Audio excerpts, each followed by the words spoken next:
Hello, and welcome to Confessions of a Successful Leader, hosted by me, Andrew Tallents, the self-coaching expert. In each episode of the show, we hear the insightful confessions of a successful leader who wants to inspire others to live their professional and personal dreams. I am always keen to hear your feedback, particularly in relation to the kinds of leaders you would like me to invite onto the show in future. But for now, sit back, relax, and enjoy the rich insights from our special guest.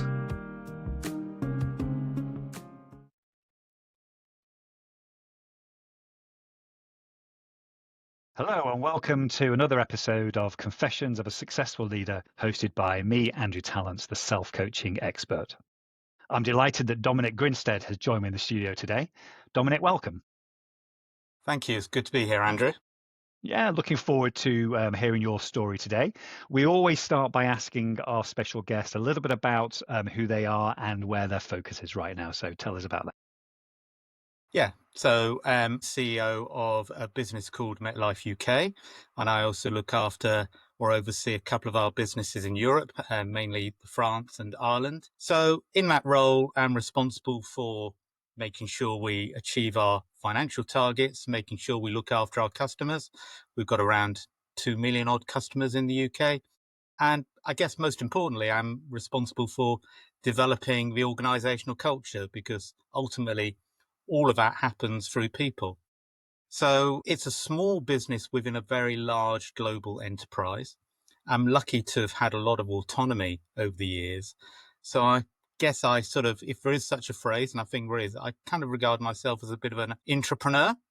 So a lot of the ideas, a lot of the creation of strategy is down to me and the local team and that execution of that strategy. And it's a highly regulated market. It's a highly competitive market. So the effectiveness of the team and our leadership skills is really critical to our success when things are going well, and obviously when things are going less well.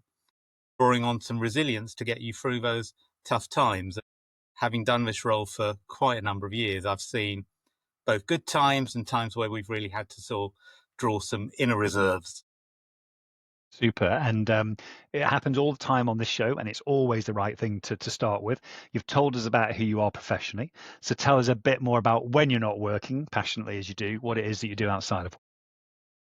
Yeah, that's a really good question. So I have 3 children. I have now 1 grandchild, which kind of makes me feel pretty old. Been married to Faye for 35 years plus. So we met at work in the late 80s, and we've been married ever since. As you can see, we live in Gloucestershire.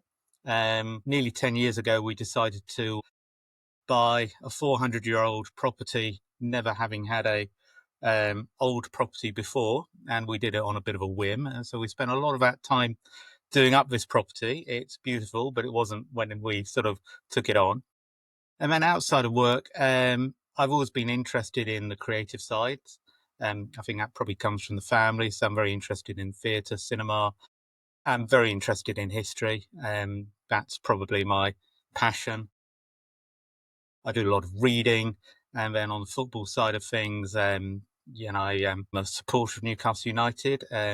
Probably over the last number of decades, it's not brought me a lot of joy, but it is at the moment. And then a range of sort of sporting activities. So I would say I'm probably someone who's got a breadth of interest rather than a sort of a narrow passion, if you like. And I think that's partly related to work, really, in that over the years, work and family does squeeze out time to do the depth of interest, if you like, that you might get into.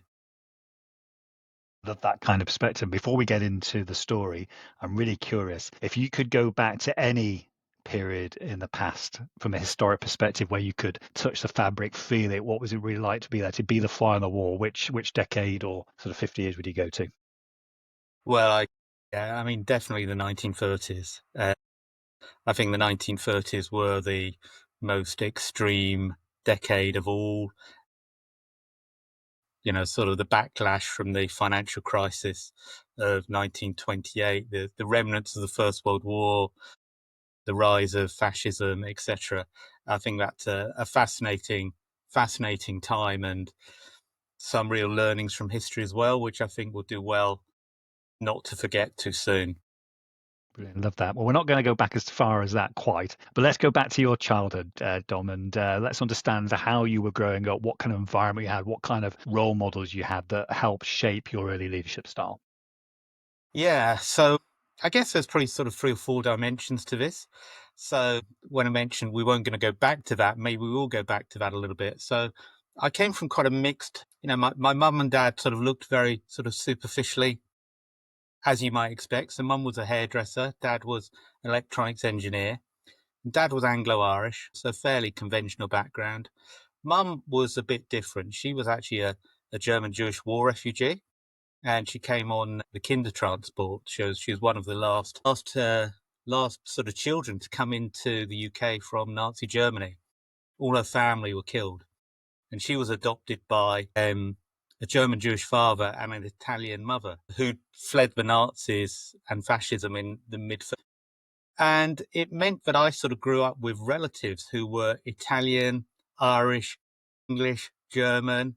I had Jewish relatives and I had a lot of Catholic relatives.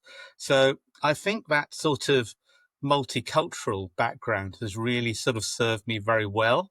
I grew up with a lot of I think all families are strange and they've all got their characters. I say I would have a multiplicity of characters. And I've sort of taken that into leadership. I think I've found it easy to relate to lots of other people from lots of backgrounds. I work in a global company. I meet people from different nationalities and different backgrounds every day of the week. And I think that's a very rich experience to have. Um, I think the second thing is I then went to boys' Catholic school. I mean, I had an Italian grandmother and an Irish grandmother. So there's only one way I was going to go. And I went to one boys' Catholic school for 13 years. It was a very small school in South London, about 300 kids from that quite wide age group. But I'd say, I went to school in the 1970s, but it felt more like the 1950s. And I'd say it was quite a tough background. You needed to be quite resilient, if you like, just to get through the school day. I will say there's quite a lot of bullying at my school, and that was just from the teachers. So I think that resilience I've taken through into my working life and into my leadership style. And I still think it's really important. Some people say it's not about resilience, and you shouldn't really be talking about resilience because you are allowed to feel vulnerable and be vulnerable. But certainly in that environment, you really weren't. It was about resilience and not showing any vulnerability. And I think that's something I've had to sort of take into account. The third aspect is I was quite a late developer. So I had dyslexia. I was very late developer at school. In primary school, I was, the old days you were ranked in the class, and I was pretty much bottom of the class, certainly in junior school. And I had speech difficulties. I couldn't speak really properly till I was sort of 7 or 8. So actually overcoming some of those challenges in terms of reading, being able to communicate well, I've actually taken some of those obstacles and turned them into opportunities, if you like. So in some ways, I've had to learn how to communicate very clearly. Didn't necessarily naturally come naturally to me, but like anything, the more you practice, the more you get into it. So from my early background, and, this is sort of up to the age of, 13, 14, I would say, then it was definitely around, this multicultural aspect. And I think from that as well, a feeling to bring in everyone you can, definitely resilience and just keeping going. And then thirdly, it's about being able to take some of these obstacles and turn them into opportunities. And yeah, I think now when I share that story or any element of those stories, people find it hard to believe because I've never really shared many of those stories before, and certainly not as a sort of in their entirety. Well, thank you for sharing it with us today. And before we move on to how that then, I guess, manifested in terms of your early leadership style, both self-leadership and of others, once you got into the workplace, just talk to us a little bit more about, I guess, that kind of experience that you had. Did you ever at that point have a dream about what you want to do for the future, or did that come later in life? Yeah, I mean, that's a great question. And it's a question I get asked quite a lot in a work setting. It's slightly cheesy. This, when I'm talking to more junior staff, tell me the secrets of your success. I kind of describe it as a series of happy and sometimes unhappy accidents, which only when I look back can I actually see a pattern. So like many people, I think I knew I wanted to be successful, however we define success. And I think that comes from quite a deep fear of failure.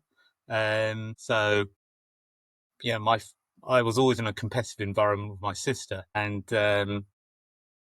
she was the one who was doing initially better at school. And my father pretty much wrote me off relatively early on. So I was always trying to sort of do things to my father. So I think the success was sort of driven by a fear of failure, if you like, to spur on.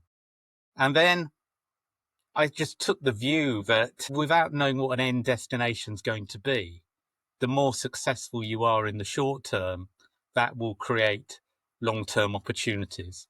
So I would definitely 100% say I would like to say I had a career plan. I never particularly wanted to be in insurance, like most people. I found myself in a job in insurance. I then found myself in management roles, and then it's senior management roles, and then it's leadership roles, and then it's sort of business leadership roles, etc. And why has that happened? I think it's because I've put in a lot of commitment in the roles I've had. But I think I've been incredibly fortunate during the course of my career to have 3 or 4 leaders who believed in me and who saw something in me maybe I didn't necessarily see in myself at the time, and were prepared to give me the break, which I think you always need. I think it's part hard work, it's part luck, isn't it, in life? And I was lucky to have, I put in the hard work. I got some good breaks as well from leaders who believed in me. So moving into that first decade of you being in a work environment, and you've explained the route there briefly, what were you noticing about how that background was really helping you, with a bit of luck, or obviously, and the role models around you and the mentors, etc. But what were you noticing that first decade? Yes, I mean, I think in my first decade, I would say I wasn't amazingly successful. So I started off, as a lot of people in our industry do, kind of starting work on a sort of graduate trainee scheme. And you've got to go back to the context of the time. This was the sort of late 80s, a sort of greed is good era, and the city was going mad. And I decided all the money was being made in sales. So I thought, I'm going to go and get a job in sales. And I did get a job in sales, and I was reasonably successful in sales, but not amazing in the first 3, 4 years. I was still relatively young, sort of 23 to 27. And then I went self-employed for a period of time, because I thought I could do really well, have a lot of self-empowerment. Both my grandfathers and my father had their own businesses, and I felt that that was kind of the way to go. My sort of male role models all had their own businesses. Long story short, I was really pretty poor at doing this. But again, it taught me a lot of resilience, an awful lot of resilience. And then when I went back into corporate environment, I suddenly became very successful. Sort of rejection and hard work came even more easily. I had a young family at the time. That spurred me on further. And then I found myself in a position to start to get promoted, I'd say probably in my sort of early mid 30s. And from that point, things started to happen quite rapidly. I think what I observed at the time is there was a lot of macho leadership. There was a huge amount of macho leadership. It was the culture of the time. Being an authentic leader, these words were not uttered. I'm still on the distribution list of the business I worked for at the time, um, of the old guys. And when I say old guys, it pretty much was old guys. I see pictures, and you rarely see a woman on those pictures at all. So it's good to look back and see that the culture of the workplace has changed a lot during that period of time. But I would say when I first got into leadership roles, I started to emulate or try and copy some of the leaders I'd worked for before, or who I could see as being successful. And I think it was an okay strategy. It was certainly a no risk strategy, because, you're not going to do any harm because you're in that kind of category. But then you're not really going to add much more because you're just in this, like, if you all look the same, sound the same, you're not really offering a great deal. And one of the things I'm really interested in is sort of diversity of thought and challenge in a work environment. I don't think we do enough of that. And what's that phrase? Once you start believing your own publicity, that's the time to really start worrying. So I think that was sort of maybe describe my sort of more early leadership style. Thank you. And what I'm hearing as well, and you mentioned it right at the start, even though you try to set up your own business, obviously following in your father's footsteps and grandfather's footsteps, you've still got this element coming through here of the entrepreneur, so that way of being within an organization, which is entrepreneurial in that sense. And that's what I'm hearing from you there. What point did you notice that the way of doing things that had been done for many years wasn't necessarily going to be the way that things had to happen going forward? What point was that? How you then change your leadership style? Yeah, I mean, I think I've been very lucky to be given quite a lot of autonomy in the role. And, clearly you can't do absolutely everything you may want because it isn't your own business. There are shareholders and there are corporate structures, etc. But we do have the opportunity to create things based on both a bit of science and a bit of art in terms of business direction. In terms of the leadership style and what it enabled me to do is I think I think I started to realize it, people, culture and success kind of come very much hand in hand. So when I joined MetLife it's 2005 now, I was one of only 4 or 5 employees on day one, and we've grown the business from scratch since that time. So being in a startup environment was great. And it enabled us to put in a culture right from day one. And the culture of the business, I still believe, is so important to the outcomes you achieve. And I think I've noticed this when you go into business, you kind of become aware of the culture almost straight away. You know when it's a good culture, you know when it's a bad culture. I actually think there's a lot more good culture businesses now than there were 20 years ago. I think all leaders have been on this journey to some extent, but there are some exceptions. So I've always thought about my leadership style about doing what I do, but also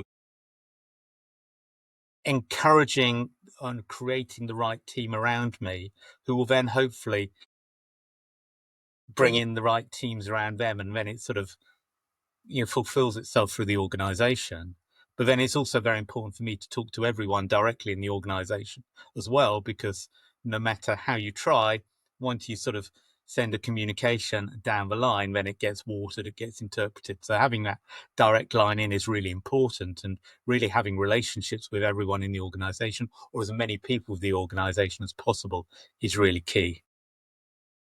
And I'm interested in tying this in now in terms of that transition that you were making. You were fortunate you went into a new environment, you had the opportunity to create that yourself. But still, I guess somewhere deep down there, there's still this fear of failure because it never leaves us. I'm the same as you. That's what's driving me, what drives a lot of leaders.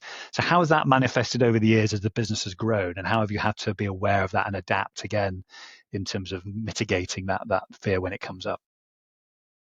Well, I think the fear is always there. I don't think it ever goes. I think it's going, but I like to win. I like to be successful. I like the team to be successful. I would say it manifested itself generally positively. In that if you're trying to get a business off the ground, it's kind of the hard work. The fear of failure translates into hard work, smart work, and hopefully you're going to be recruiting like-minded people to make that happen. I actually think fear of failure from a leadership perspective can be a great strength. There are downsides to it. And I was talking about this yesterday, in fact, and the downsides are that you are this state of, constant dissatisfaction can manifest itself negatively, either on the people around you or on yourself. And you can perhaps drive yourself too hard, and being able to take a step back and have work-life balance, I would definitely say, and like many successful leaders who've been parents as well, I think, if I had my time again, I would probably balance the time a little bit better, but it's not almost a conscious choice. The reality is that you're often having, the successful years in your career when you're really building your career are in your late 30s, maybe early 50s, which really unfortunately coincide with the time the family needs you the most as well. So there's a constant pull and push on your time. That leads us really into a really prevalent point at the moment. I work with many CEOs, and there's a certain generation of CEO, which I am included, of somebody in their 50s, where there is really palpable resentment about the fact that people entering the workforce now are expecting a different approach in terms of the organization, the way it treats them in terms of this work-life balance that we've talked about. Do you see any of that anywhere in your dealings, not necessarily in your company, but elsewhere? Do you get that sense that that's what's out there at the moment? Absolutely. Yeah, absolutely. And I guess it's the virtue of everyone. Uh, Probably every generation has always, by nature, complained about the generation coming up behind them. I'm sure that was true of our generation as well. Who do they think they are? They think they're knowing everything and, bringing in new ways, etc. I think, and it's very easy to make generalizations, isn't it? It's very easy to make generalizations.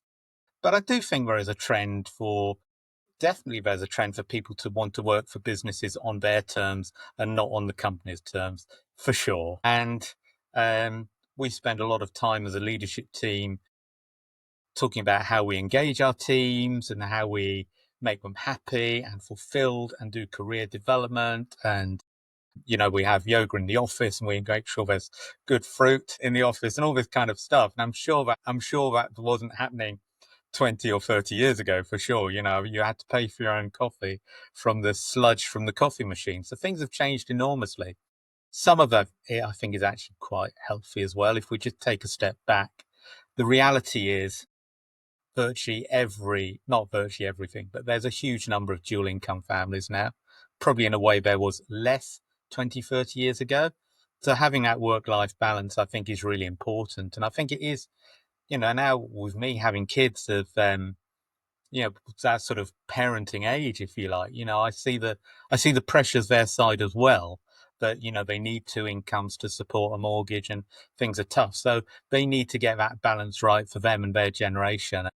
I think it's actually quite healthy if I do genuinely think it's healthy if parents can spend time with their children. That's good for everyone in reality. I think that's really good for everyone. But it does then manifest itself. Now, positively, we've seen a lot more flexibility in the workplace, a lot more hybrid working. As you can see, I'm working from home today. I actually quite embrace it. But I still think it's important that teams come together to collaborate and build the culture together as well. So I think, a bit of both is really, really important. While I've got you on the show, there aren't too many people I bring onto the show that have shown that loyalty to an organization as long as you have. And admittedly, it was small when you joined and obviously grown to where it has. So what is it that's kept you there, where I'm sure you've had alternative options at various points in your career? What is it that's kept you there and I guess earned that loyalty? Yeah, yeah. Well, when I first got the job, I told my wife I was actually started at MetLife on a 6-month contract, and it was a startup, and there was no reason to believe it was going to be a success. There was no reason to believe it wasn't going to be a success either, but it was a risk compared to working for a more established business. So I told my wife I'll do it for 6 months, and then maybe something better will turn up. Um, so I guess there's a number of reasons why I've stayed there. Firstly, the values of the organization. So really important to me that you work for a business where there's strong values and they are not just values on a meeting room sort of sign, which no one adheres to. The values are strong, and I relate to the values about getting the balance between looking after our customers, our shareholders, and our associates, and always trying to do the right thing. For me, that's really, really important. And other companies have got similar values, but not everyone lives those values. That's the first one. The second one is it's not been 20 years, it's been maybe 1 year, but different over 20 years. So each year generally has felt very different. And there's been periods of creating and recreating and sometimes closing elements of the business as well. So each one has brought new challenges and opportunities to build and rebuild teams, I think. So I'm probably on my third or fourth iteration of a team, if you like, in this role. So it's always felt a little bit different. And then finally, it's always the people you work with, isn't it? So I've worked with some great people over the years, above me, at my level, below me, and businesses do become a little bit like families, don't they? In a way, can be as functional and dysfunctional families, but this sense of belonging is important. And I didn't think I'd work for any business 20 years, but it's not necessarily a rare thing in MetLife. It's actually quite a common thing. And that speaks to the culture quite a lot. I think it's, you do need some rotation and you need to bring in fresh blood as well and get those external insights. But generally, I think if you see people working for an organization a long time, it does speak to the culture. Hopefully it doesn't speak to complete lack of ambition. I think the positive side is it speaks well to the culture. I agree, and I think it's very rare now, not within MetLife, but for people to find that kind of place where they feel they can stay because they're constantly being challenged and there's opportunity in that sense. So that's why I was very interested in hearing your response to that. I want to ask you something else. You're obviously a mature leader. You've told us about the leadership journey you've been on. And even though everyone out there won't agree with what I'm going to say now, I know that you will be able to come up with an example. If you look back at any stage in your life, what do you think has been the biggest setback, almost given you the biggest gift because it was the setback? We can only really see this when we're probably a bit further on and we don't see it at the time. But what would you say that is? Yeah, I don't have to think too hard about this. It's probably the most painful kind of episode in my career. It probably happened around 2011, 2012. Long story short, we got into a regulatory tussle, and we're a highly regulated industry. And it's one of those crises, and all businesses have crises, which was long, complex, many stakeholders, internally and externally. I think it started just before the Christmas. So it had the gift of kind of completely destroying my Christmas and being on crisis calls right throughout Christmas. And I think it eventually sort of, there gets to a steady state, maybe halfway through the year. I think the gift was I had to shift my leadership style. So I think I am quite a democratic leader and I'm quite a consultative leader. And I like to get people's opinions. And then we all agree together, this is the way we're going to go. And I was lucky to work with a pretty good coach at the time. He's still a good friend of mine. And I phoned him up.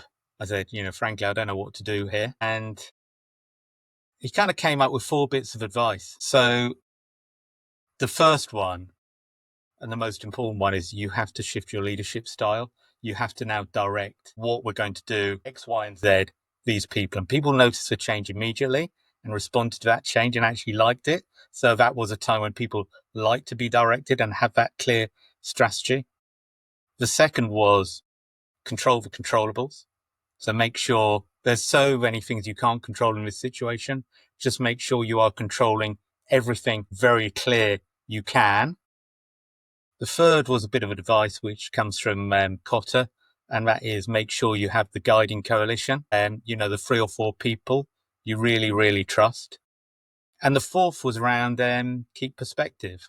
And the way you keep perspective is in how you look after yourself. And I have this acronym, which I write on my to-do list every day, actually, which is SHED, which is basically sleep, hydration, exercise, and diet, which I don't necessarily live up to all of those every day, but they are a constant reminder of either the sort of 4 key aspects, which are pretty much in our control, we can do to look after yourself. And, the plain analogy, you've got to put your own oxygen mask on first before you can help other people. So those 4 aspects of that advice, I still keep with me, not every day, but particularly when I'm coming into more difficult situations.